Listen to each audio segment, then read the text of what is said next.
Que se passe-t-il encore une fois? Pourquoi est-ce que les marchés n'arrivent pas à rebondir? C'est une question qu'on se pose alors qu'on a vécu hier encore une fois un lundi noir sur les marchés américains. Bonjour Edouard Tétrault.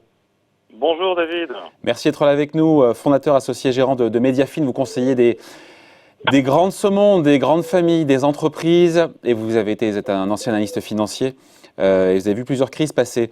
On a quand même des banques centrales qui répondent présent. On peut discuter effectivement du faux pas de Christine Lagarde jeudi, qui a cherché à se rattraper depuis, mais quand même beaucoup d'annonces de banques centrales. On a des plans, on l'a vu juste avant avec Mathieu Plane de l'OFCE, un plan de soutien d'urgence pour les entreprises en France, 45 milliards d'euros.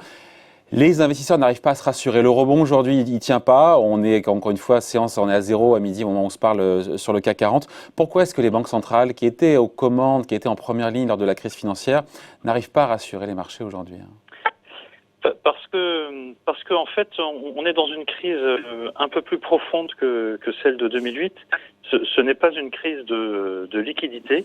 Les liquidités sont là, sont abondantes. C'est une crise de confiance. Et vraiment de confiance à tous les étages.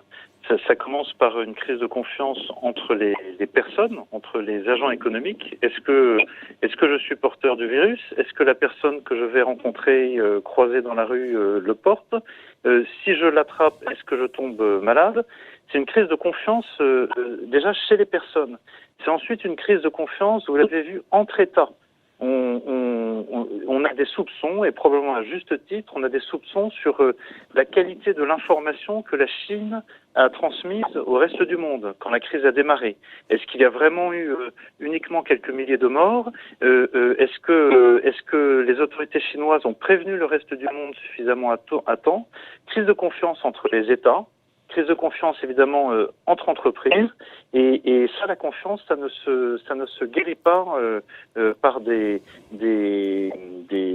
taux d'intérêt qui baissent. Ça permet d'éviter des crises bancaires comme nous l'avons connu en 2008, mais il y a quelque chose de plus profond qui est endommagé ici. Et les banques centrales font ce qu'elles peuvent. Vous avez vu, la Fed a fait 2 mouvements très spectaculaires mais qui n'ont rien donné.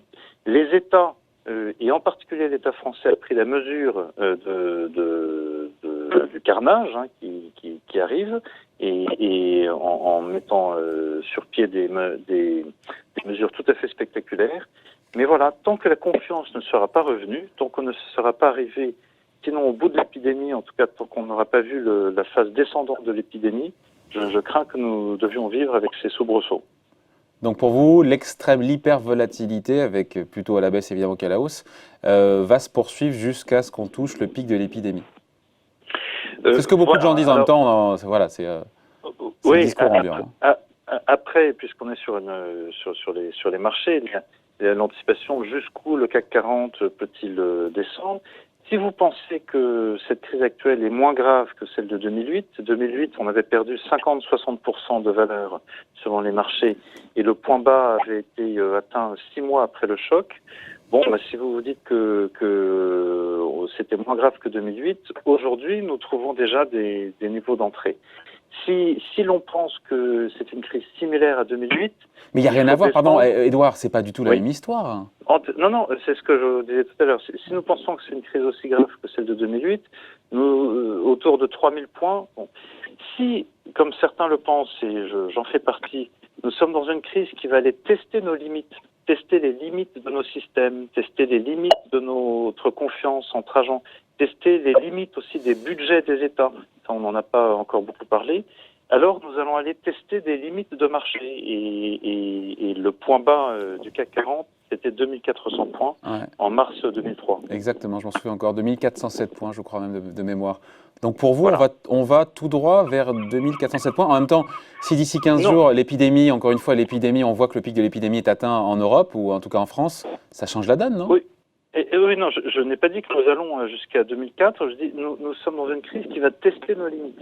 Et si nous réussissons à répondre de façon forte à la crise, et c'est ce que le gouvernement français notamment est en train de faire, je crois que le confinement que nous vivons aujourd'hui est absolument nécessaire, obligatoire, les mesures d'aide aux entreprises vont être spectaculaires.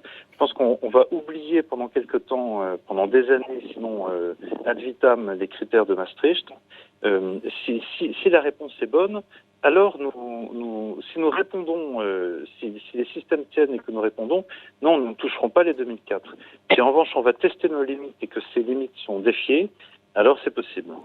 Ce plan de confinement, encore une fois, je reviens, on en parlait juste avant, hier à l'allocution du président de la République, ce plan de confinement donc, collectif qui entre en vigueur aujourd'hui pour au minimum 2 semaines, il en fait suffisamment pour vous? Le président, il a trouvé les mots justes, à la fois d'un point de vue sanitaire et puis surtout, parce que ça nous intéresse sur Ecorama, sur les mesures économiques d'urgence, vous le disiez indirectement, et pour vous, voilà, c'est parce que les Allemands nous parlent de plus de 500 milliards d'euros. Alors, c'est pas d'un plan de 500 milliards, donc nous, notre petit plan à 45 milliards à côté, ça paraît pas grand-chose. Hein. Je trouve que j'ai le sentiment qu'il essaye de ne pas faire paniquer la population ni les entreprises. On est encore en attente d'un effet blast, si vous voulez, tel que les États-Unis ou l'Allemagne le fait. Sur l'Allemagne, d'accord. Pourquoi les États-Unis, du point de vue monétaire, vous voulez dire? Absolument, Ouais. et puis un plan d'urgence, donc avec les moyens des États-Unis. Peut-être il y a aussi les mesures précises qui sont en train d'être affinées par décret. Hein. C'est quand on dit suspension des loyers, des factures d'électricité, des factures de gaz, qui cela concerne-t-il? Apparemment, les TPE, donc chiffre d'affaires inférieur à 1 million d'euros, nous disait juste avant Mathieu Plane de l'OFCE, et baisse de 70% du chiffre d'affaires.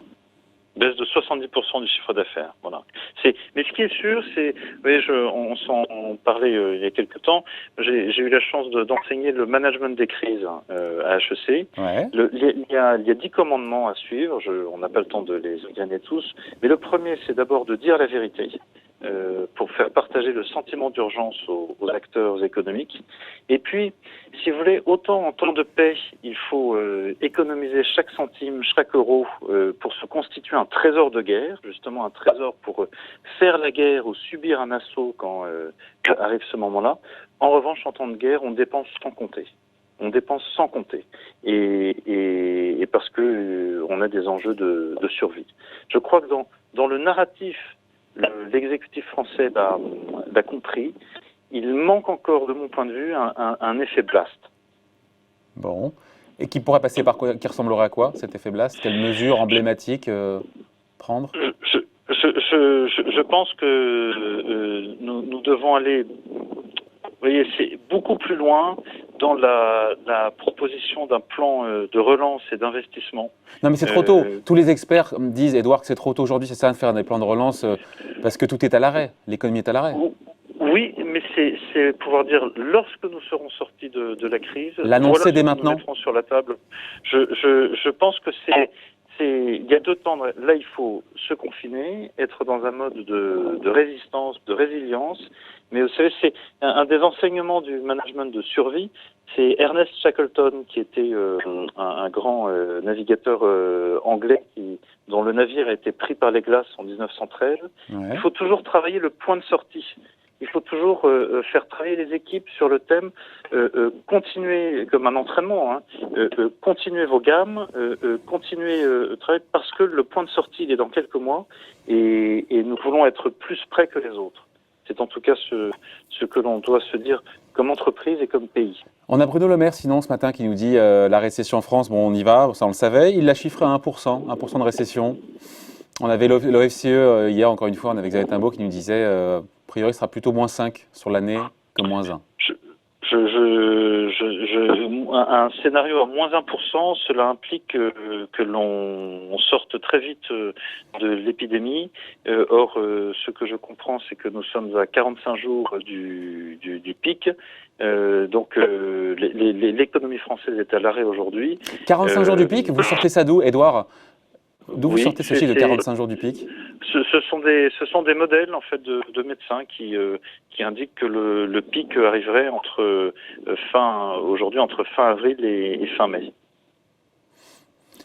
Ce qui veut dire que les marchés vont rester aujourd'hui en marché, les marchés vont rester agités, donc et en agité, c'est un euphémisme d'ici là. Je crois que nous sommes dans ce moment, et c'est pour ça que c'est très dire la vérité. Ça c'est le premier des commandements. Le second, c'est absorber la peur. Il est normal d'avoir peur aujourd'hui, mais il faut savoir l'ingérer pour ne pas se laisser paralyser par elle. Et clairement, il faut préparer la sortie parce qu'il y aura une sortie.